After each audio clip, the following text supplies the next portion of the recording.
We also want to think about the language that we're using. So instead of saying we have to go to the doctor and get a shot, how much different does it sound to say, hey, we get to go to the doctor and get magic medicine that keeps us healthy and strong?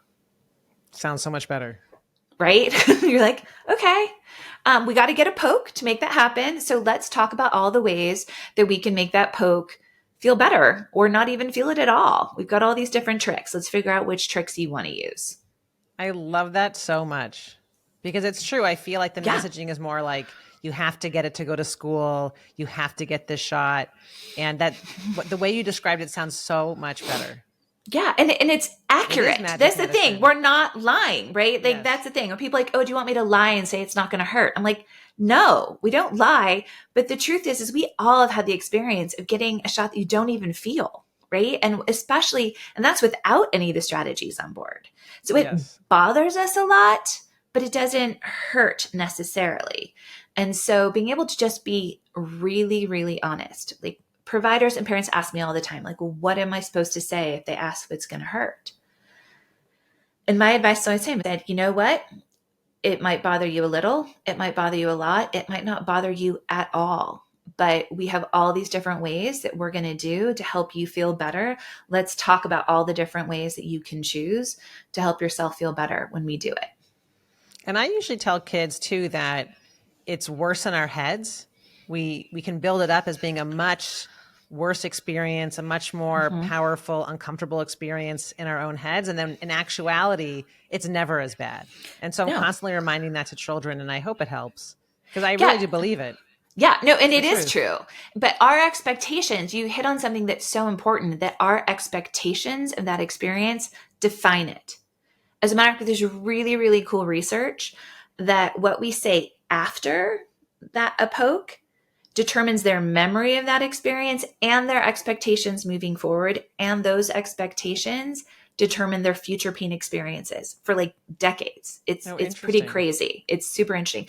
We have a video on the website that we called Framing the Story that coaches parents on what to say on that car ride home from that vaccine appointment, that can completely determine how those next appointments go. So it's really cool. And it's all about just highlighting the positive and talking about what went well and reinforcing the good coping they did, no matter what happened. So and all this, again, it's not that hard. It's not complicated. It doesn't take a lot of time. It's not expensive. It's just about learning a few tricks, as we like to say. Okay. So from the parents' end, we have to fake it till we make it. We're going to have a plan ahead of time. We're going to use a lot of positive language. Yeah. Now, so that's good for the older kids. Now, what about for the littler kids? What about for the younger ones? Because they come in feeling anxious before they can speak. So for those kids, do you have any suggestions for parents? Yes. So one of the most powerful things we can do is start from moment one, from birth, using good strategies, because that parent's anxiety comes with those newborn appointments. Like those new moms, like there's no one, myself included. Even I'm a child psychologist and knew a lot of children and did this. And again, it's just anxiety producing to be that new mom. But knowing that we do things like breastfeeding during a poke is the most powerful thing we can do. You have the sucking and the skin to skin and the contact with mom. So you have that beautiful flood of oxytocin. So there's a lot. And the number one thing there often is providers telling parents not to breastfeed during a poke. They're like, oh, that they're going to associate it with pain. Totally not true. They're going to choke on the milk. Also not true. We can't get a good, safe position for the child unless we hold them down flat. Also untrue. We have things like comfort positioning. So fun moment one. And even if you're not breastfeeding, skin to skin, if possible, is best. Comfort positioning, holding that child, is going to absolutely be your best bet. Distraction, extremely powerful. And for the littles, even glucose pacifiers. So literally sugar water on a pacifier, 30 seconds before and 30 seconds after, undoes a stunning amount of the damage. So my daughter, for instance, was a NICU baby. She was born at 33 weeks. And we have a crazy amount of data on the fact that those, our newborns are not done cooking. Their neurological systems are not done cooking. And when we damage those neurological systems by not using pain management around procedures, we actually increase rates of the risk of depression, anxiety, chronic pain, and their pain sensitivity for their lifetime. Wow. And what is really nuts is that very simple interventions like the glucose pacifier and breastfeeding during pokes can completely undo that risk. So it was so weird to people that simple of an intervention can be that powerful, that research has been redone over and over and over again, because it's almost hard to believe that simple intervention can help. But it also helps mom and dad to know, okay, I can hold them, I can pat them, and we can do the natural mom thing of like that rocking that really does help them keep calm, and that their whole neurological system is different. So we can also use numbing cream on full-term infants. We can use numbing cream on those littles, like that 6-month shot, year and 18 months, that going with numbing cream and telling kids that this is also a magic cream that helps you not feel a poke. And that expectation is totally different. But numbing cream is one of the least used and most effective. It is a number one best practice recommendation by the World Health Organization, the American Academy of Pediatrics, every major health, pediatric and pain org in the world would recommend the use of numbing cream, topical anesthetic. And you could get that over the counter now. It used to be hard. It meant like this burden on the pediatrician to prescribe and do and pick up and whatever. Now you can order it on Amazon for $12 or pick And it just up so at parents Walgreens. know what the name of it is, what is it called? Just a general topical lidocaine? There's typical topical lidocaine. There's a bunch of different versions. We actually have a guide on our website and also a video explaining how it works. It's really not that hard to get at all. 4% is kind of our minimum. 5% is best if possible for the 5% lidocaine. And what we recommend, because usually the challenge with that from the provider end is it can take a little bit to work. Yes. But the truth is if they put it on in your waiting room, by the time they're weighed and measured and get through the rest of your appointment, we have 20, 30 minutes anyway, so you're fine. But it also usually has about a 2-hour window, 2 to 3 hours of efficacy. So they could put that on at home. Put on a big fat Band-Aid or saran wrap around that leg or that arm, and it's totally good to go. And it becomes a security blanket of sorts, right? We can walk into that appointment feeling like, oh, I'm covered. I'm good. I've got my numbing cream on. I know Dr. Jessica is going to ask me about all the things that I want to do to make it better. And she gets explained to me how cool it is that this cream on my skin makes it so I don't have to feel the poke. That's great. There's a couple of things you've said that have really blown my mind here, because I feel like I've been taught wrong. I was taught that we should not let kids breastfeed while they're getting their vaccines because, as you mentioned, they said that a child might associate breastfeeding with pain. So immediately after the vaccines, put them to the breast, but not during the vaccines. And also there was a point that maybe it'd be harder for nurses. Should a mom be breastfeeding at the same time? What if the baby bites the nipple as a reaction when they're getting their vaccines? And it might be a liability to the pediatrician. So for all these reasons, I was taught not to do it. But what you're saying makes so much sense to me. There's no way that a quick vaccination would negatively impact how much a baby enjoys breastfeeding. It just doesn't make any sense otherwise. Exactly. It doesn't. And this is the most common thing. You were undoubtedly literally taught that. So many providers were taught that, despite the fact that there's just research upon research upon research that's wholly untrue. And it's just one of the very persistent myths around pain and pain management that keep good practice from happening, because you're certainly not alone. You're unfortunately in that regard in really good company. I'm just thinking, like, babies love being held by their mothers, being breastfed. It's their favorite thing to do. Why not do that and distract them while they're getting their pokes? 100%. It's the most comforting thing we can do. It's primal. And it's primal for us as a parent. Like, the biggest trauma in those first appointments regarding pain is for the parent who's freaking out that their kid is being held down flat on their back and stabbed, and they're screaming. And we feel like we're failing as a parent and as a mom. Yes. And that's that trauma that we're bringing in. So when you're like, even those kids who can't talk or anxious, I'm like, mom is anxious. The kid is picking up on it and they know. Like everyone's walking into that appointment with dread. Mm-hmm. And I don't want them to walk in with dread. I want them to go in excited to see you and to tell them about what's going on, right?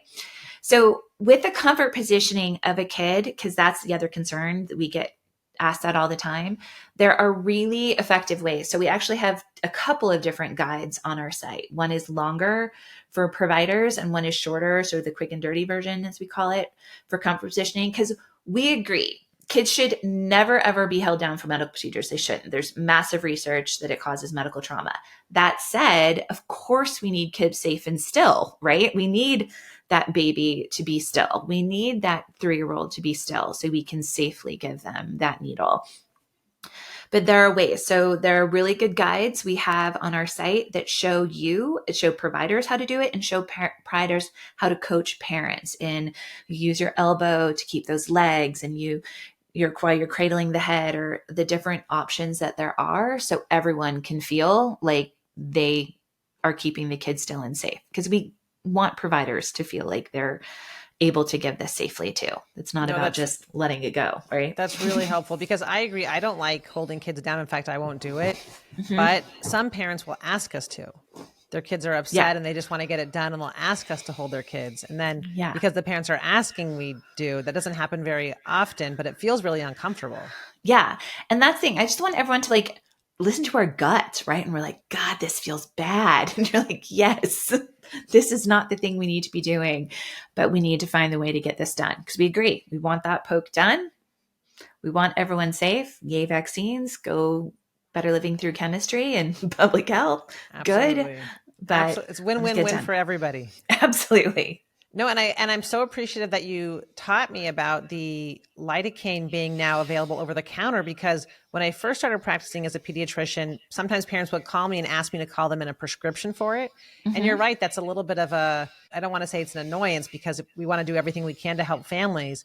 But if every family called and asked for a written prescription before their vaccines, that's a burden on the pediatrician, which I hate to say that, but I'm so happy to hear that it's now over the counter. Yeah, absolutely. It was a major game changer, because of course the question is workflow, right? Like, you are extremely busy. You're not sitting around your office in the day going, gee, whatever shall I do to fill the time, right? And so we want to make things fit into a workflow and fill into the flow for busy parents who are trying to get in and out, and for pediatricians who are trying to see as many kids as possible to keep them all healthy and safe. Now, what can I do as a pediatrician, and what can I teach to the nurses here and my staff here to help make the experience better for families? Because I hear what you're saying, and I love it. I want to implement as much as I can. The reality is, sometimes when kids take a long time to tell us it's okay to give the shots, it's really hard when we have such a busy day and the nurses can't spend too long waiting. What's your advice there? Can the nurse say to the family, for example, take your time, I'll come back after the next patient? Or what should we do as a pediatric office? It's an excellent point. And that's because that's what we really want. So everything like we do, we have in mind not only that family, but the pediatrician and that office, because you have lots of people. We don't have all the time in the world. And in a lot of ways, letting that kid sit there and let their anxiety rise and rise and rise is actually counterproductive. I agree. So that is where that plan coming in becomes extremely important. So then we go in and quick. The anticipatory anxiety is usually our biggest enemy. So as pediatricians, if you have kids who have a history of a lot of anxiety, then what we want to do is make an appointment where we know they can get in and out and done. Okay. So sitting in that waiting room with the anxiety building and the freaking out and then all this is going to be not good for anyone involved. And so these are kids from a practice perspective that, like, great, we want to do you guys first thing in the morning, so we know we can get you in and out and there's not a lot of waiting. We want to have everything prepped. So like even during COVID, when vaccines were so important and parents were, obviously incredibly worried about their kid getting vaccinated, but we're dealing with so much anxiety, we did a lot of planning around this. So even when we talked about vaccine clinics, it's okay. So we want kids who are really anxious to be just sitting in the car watching their iPad or watching a video. So distraction. So on those things, when we have vibration, which we can get into if you would like, distraction, comfort positioning, having a plan, numbing cream. That distraction not only needs to happen during that poke, but before the poke. As much as I am in the battle, and as a psychologist, I'm like, less screens, please, no screens, please. This is not the time to restrict. This is free for all. Yes. So when we are sitting there waiting in the car and on the way, when the thing might be, oh my gosh, this is in, am I getting a poke? Is this going to happen? Da-da-da.